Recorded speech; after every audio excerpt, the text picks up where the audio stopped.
மதுரையில் காலை முட்டியதில் மாடுபிடி வீரர் உயிரிழந்துள்ளார். இதனை தற்போது கிடைத்துள்ள அண்மை செய்தியாக பார்த்து வருகிறோம். மதுரையில் காலை முட்டியதில் மாடுபிடி வீரர் உயிரிழந்திருக்கிறார். கூடுதல் விவரங்களை செய்தியாளர் அருண் வழங்கிட கேட்கலாம். அருண், வணக்கம். இது குறித்தான விவரங்களை பதிவு செய்யலாம்.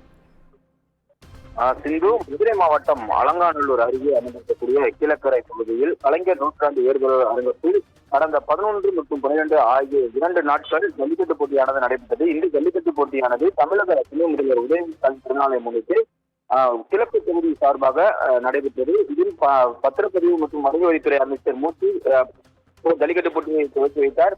இந்நிலையில் 12ஆம் தேதி நடைபெற்ற 2ஆம் நாள் ஜல்லிக்கட்டு போட்டியில் 879 காளைகளும் 397 வீரர்களும் பங்கேற்றார்கள். மேலும் 34 பேர் காயமடைந்தார்கள். காவலர்கள் உட்பட 7 பேர் வீழ்ச்சிக்காக மதுரை அரசு ராஜாஜி மருத்துவமனைக்கு அனுப்பி வைக்கப்பட்டார்கள். இந்த நிலையில்தான் அந்த ஜல்லிக்கட்டு போட்டியில் பங்கேற்ற கோபி என்கின்ற 25 வயது மாடுபிடி வீரர் காலை பயங்கரமாக முட்டியதில் அவர் சிகிச்சை பெற்று வந்தார். மதுரை அரசு ராஜாஜி மருத்துவமனையில் சிகிச்சை பெற்று வந்த அவர் 7 நாட்கள் தீவிர சிகிச்சை பெற்று வந்த நிலையில் அவர் இன்று மதியம் உயிரிழந்திருக்கிறார். இந்த சம்பவமானது தற்போது பொதுமக்களிடையே அந்த பகுதி மக்களிடையே சோகத்தை ஏற்படுத்தி இருக்கிறது. சிந்து,